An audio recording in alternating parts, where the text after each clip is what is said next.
Elevemos nosso pensamento ao nosso amado Mestre Jesus e a toda a sua equipe de trabalhadores espirituais, divulgadores e propagadores de sua seara de luz, para que nos envolva neste momento, nos trazendo as benesses e os remédios salutares através da energia de luz que emana do coração do nosso Cristo, a todos nós, para que consigamos o alívio necessário, a paz de espírito e paz de coração necessários ao nosso bom andamento nas nossas trajetórias e jornadas assumidas aqui neste planeta que é o nosso lar.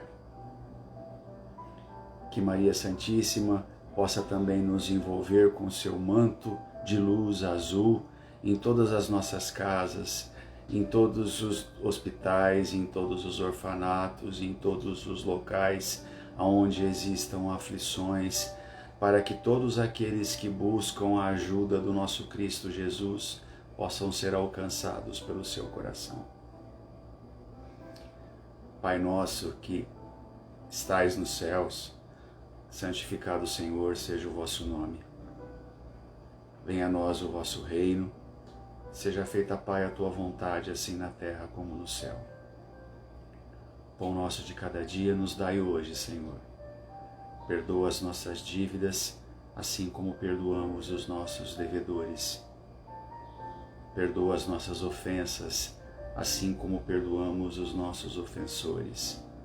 E não nos deixes cair em tentação, Senhor. Livra-nos da prática de todo mal. Que assim seja.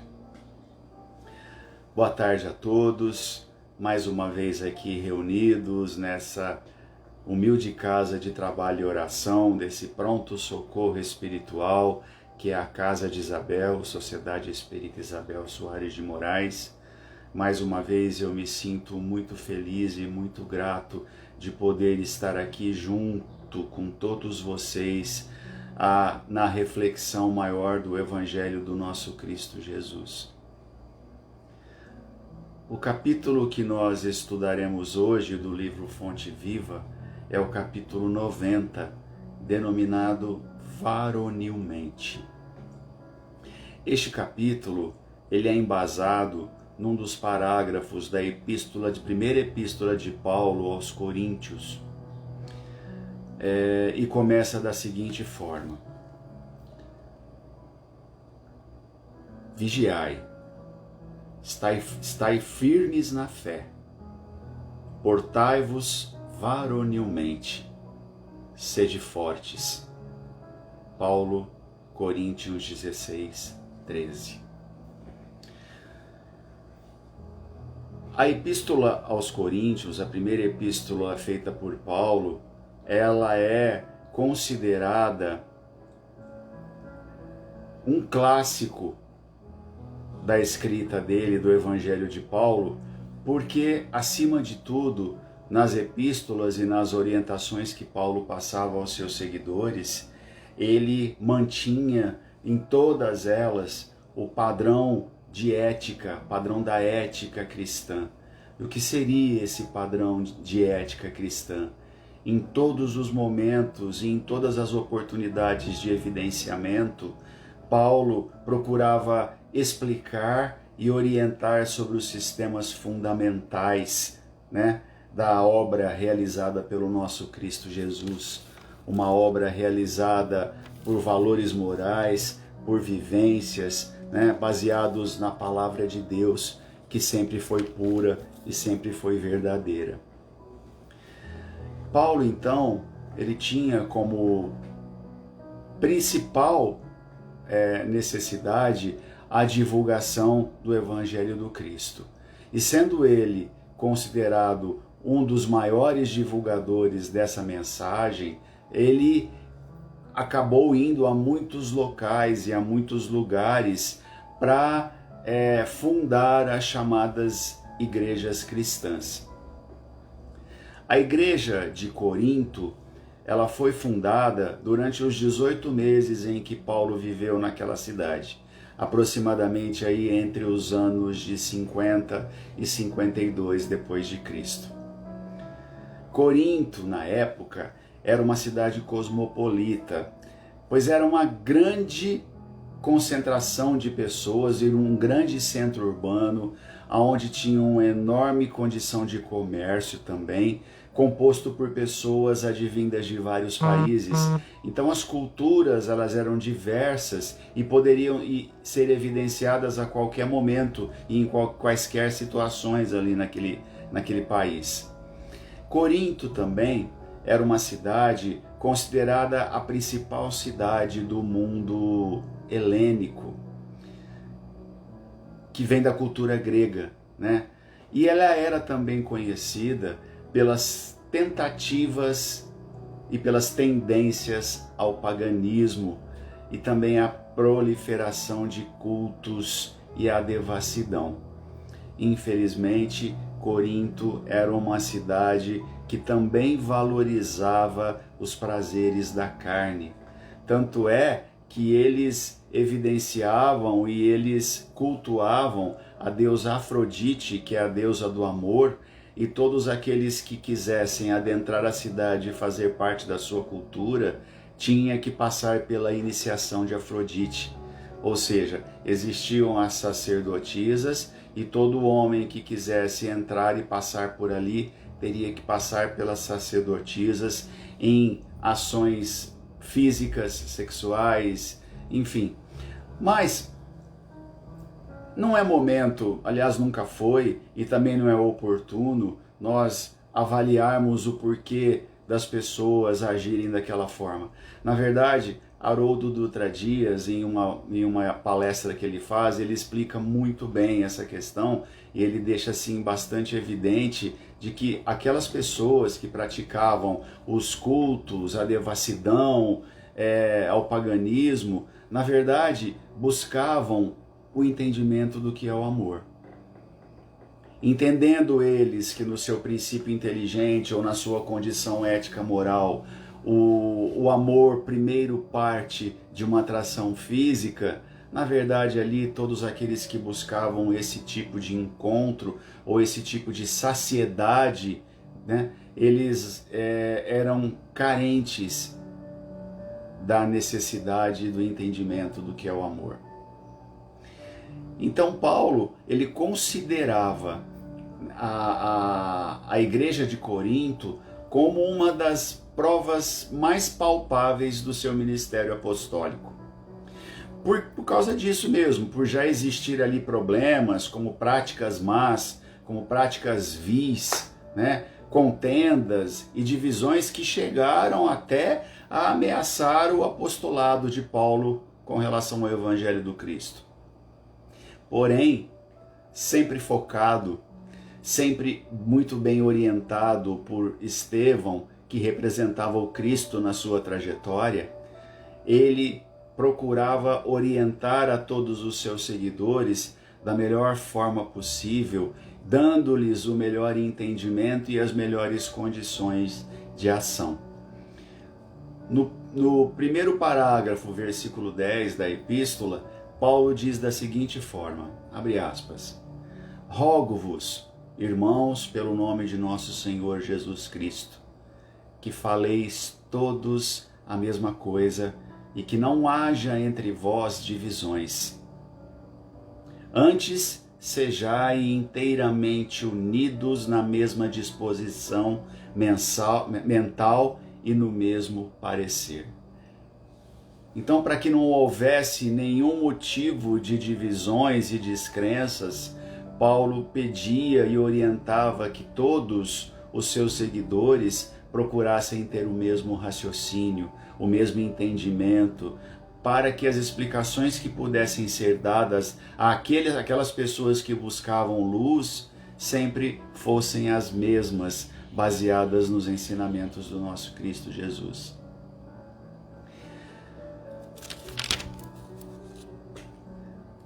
Emmanuel, ele nos leva muito à reflexão do significado das epístolas de Paulo.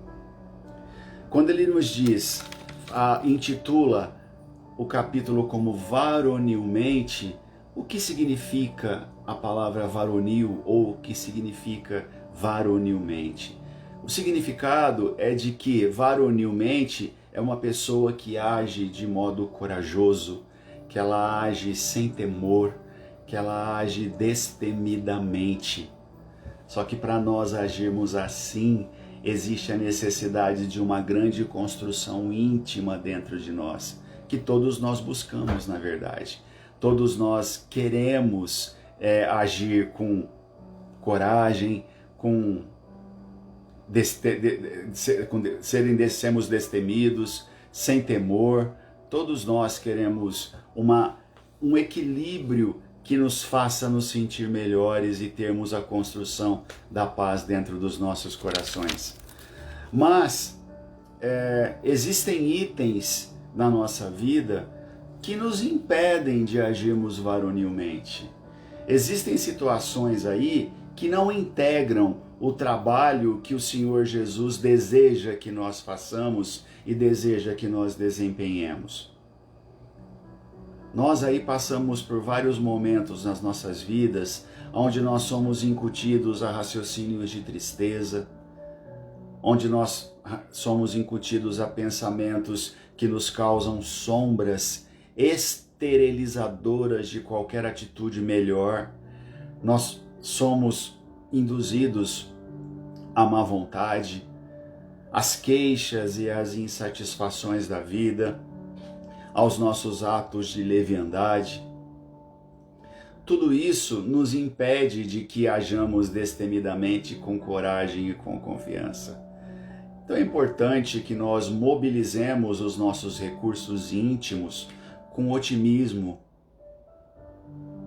e não nos esqueçamos de que Deus e Jesus, cada vez que nós trabalhamos com alegria, Ele também terá alegria. É uma troca, é uma reciprocidade. Nós, no decorrer desse ano, a partir do momento em que nós começamos a estudar o livro Fonte Viva, nós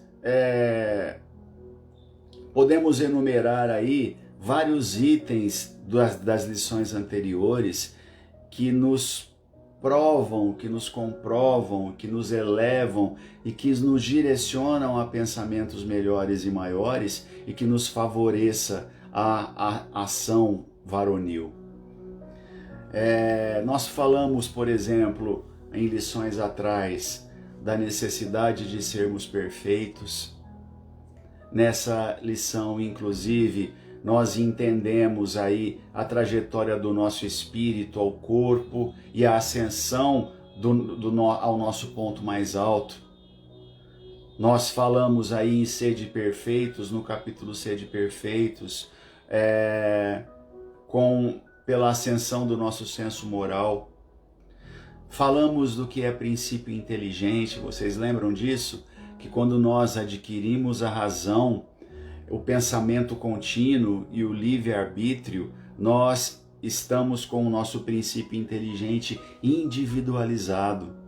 Essa é a maior característica da criatura humana: pensar, agir, pensamento contínuo e livre-arbítrio. Falamos do livre-arbítrio também, das consequências que as nossas escolhas podem nos levar, de tudo aquilo de bom que através dos pensamentos nós possamos construir. E também falamos aí da faculdade de cada um de nós em ceder, em resistir. Nós entendemos também nessas lições passadas que o progresso de cada um de nós, ele é fruto do nosso próprio trabalho.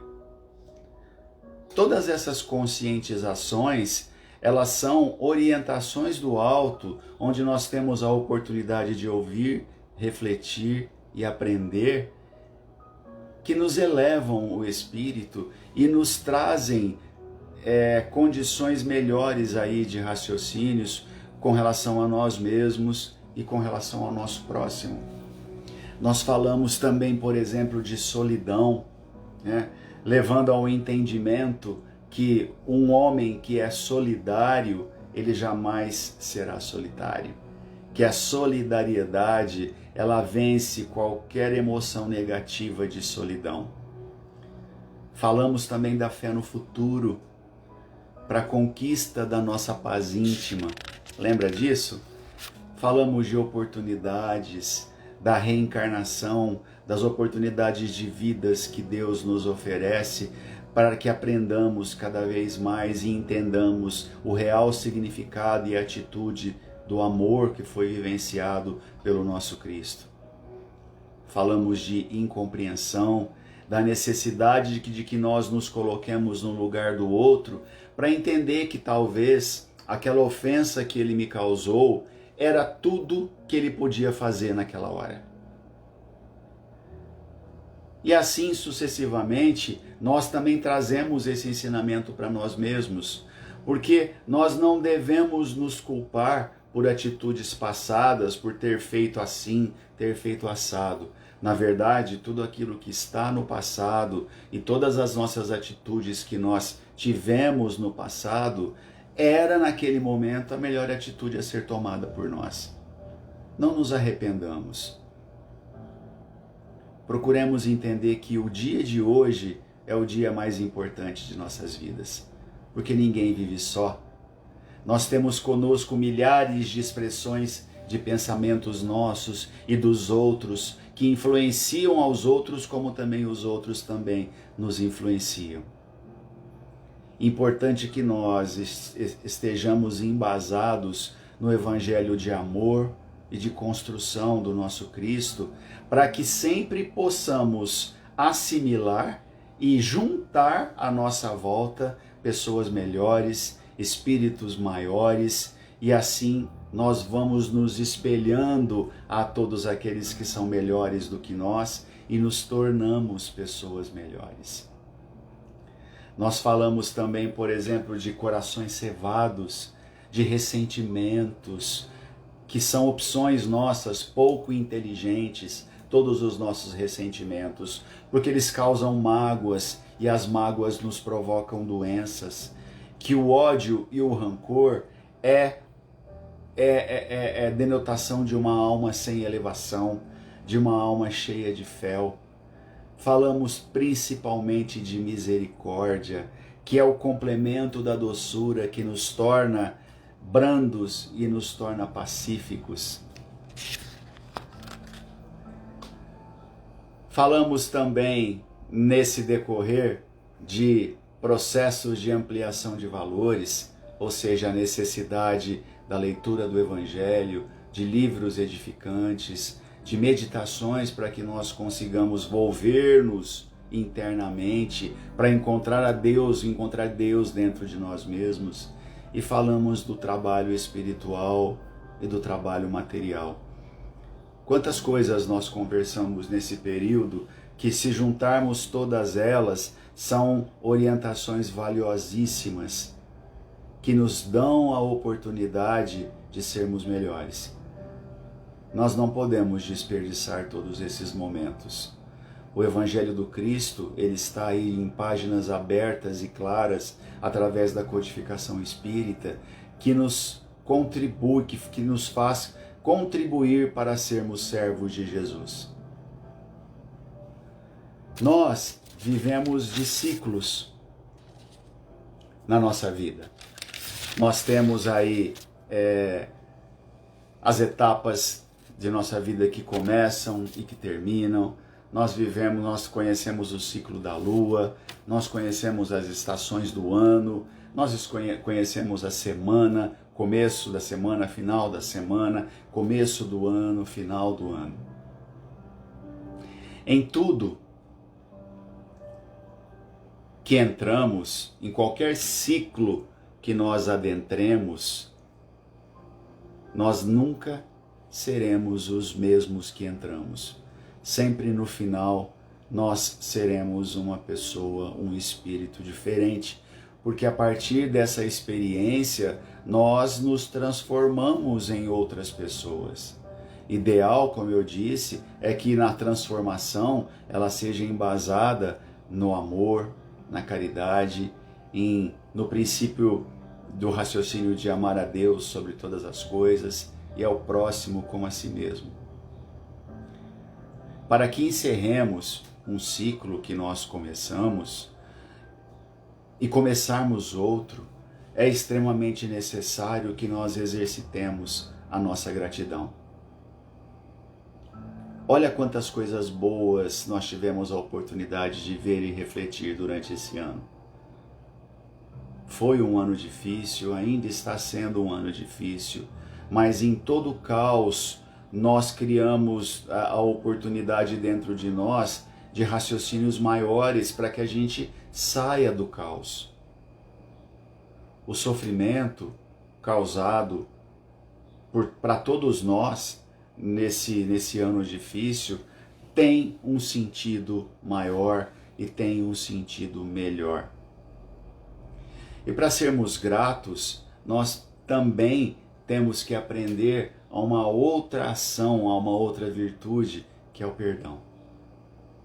Quando perdoamos, nós agradecemos e conseguimos nos desconectar desses fracassos. E a gente vai estar sempre vivendo aí com mais consciência a partir do momento que a gente perdoa, né? Com mais consciência sobre nós mesmos. Nosso raciocínio ele tem maior lucidez, porque nós nos desvencilhamos de toda e qualquer mágoa que possa nos prejudicar.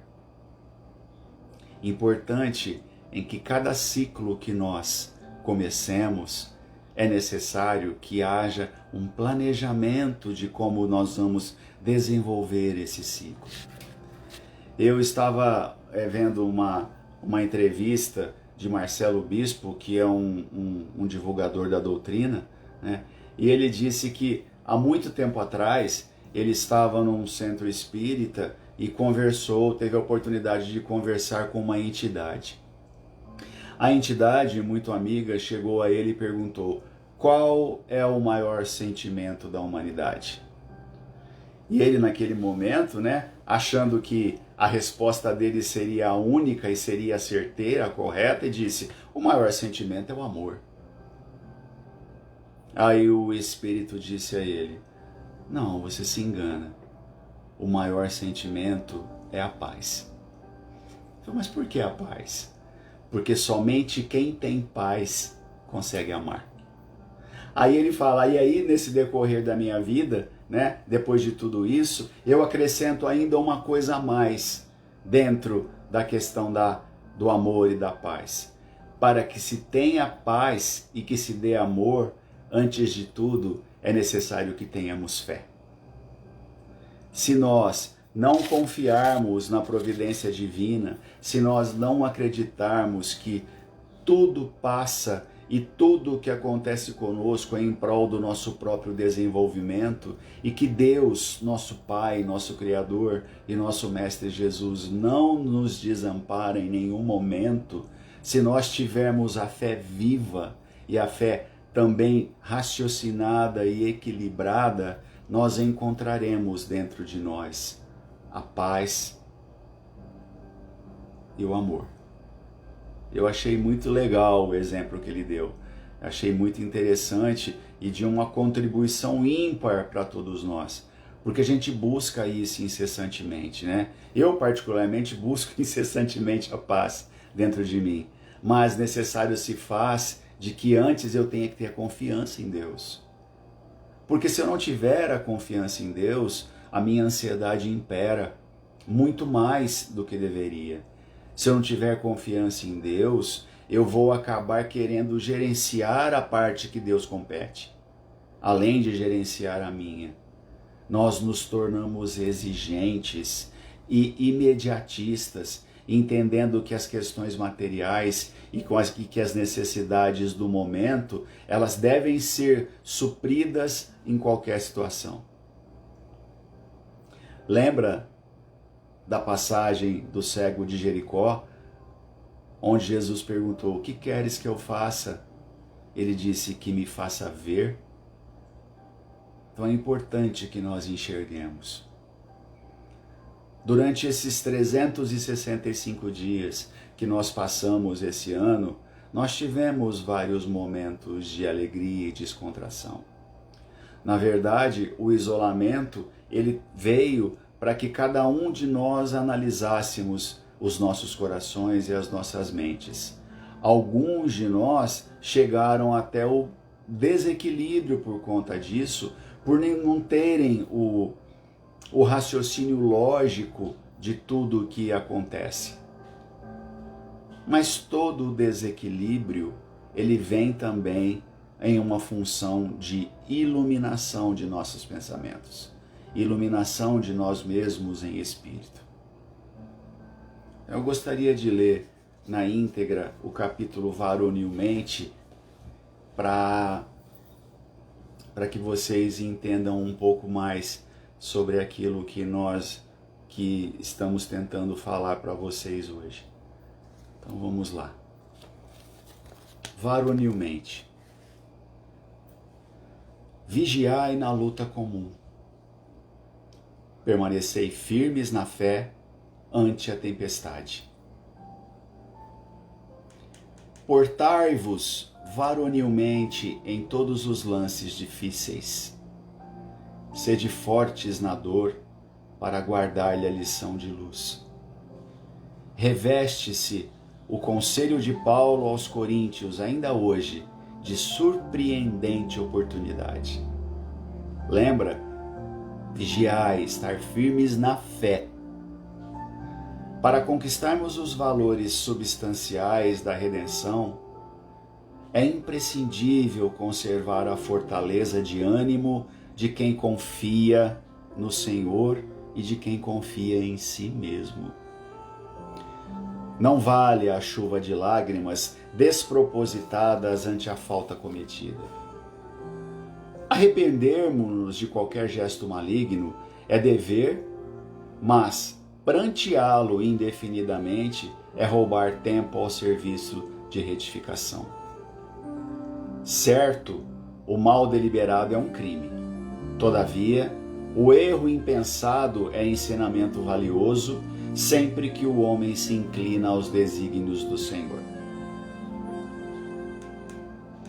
Sem resistência moral, no turbilhão de conflitos purificadores, o coração mais nobre se despedaça.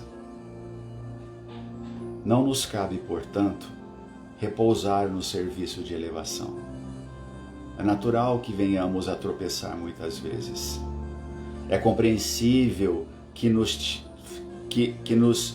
firamos frequentemente nos espinhos da senda. Lastimável, contudo, será a nossa situação toda vez que exigirmos rede macia de consolações indébitas, interrompendo a nossa marcha para o alto. O cristão não é aprendiz de repouso falso. Discípulo de um mestre que serviu sem acepção de pessoas até a cruz, compete-lhe trabalhar na sementeira e na seara do infinito bem, vigiando, ajudando e agindo varonilmente. Lindo, né? Eu gostaria de encerrar com um trecho do livro Vida e Caminho, psicografada por Francisco Cândido Xavier, pelo Espírito Emmanuel. Fala sobre o Ano Novo. Eu desejo imensamente que todos nós, indistintamente, possamos alcançar o entendimento que o nosso Cristo todo momento nos oferece. Eu desejo que todos nós alcancemos a paz, que todos nós tenhamos a confiança em nós mesmos, a fé no futuro necessária e saibamos distribuir amor, compreensão e caridade. Paulo dizia na sua epístola aos Coríntios: ainda que eu fale a língua dos anjos e dos homens, sem a caridade eu nada seria.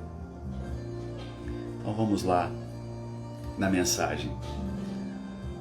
Ano novo é também renovação de nossa oportunidade de aprender, de trabalhar e servir.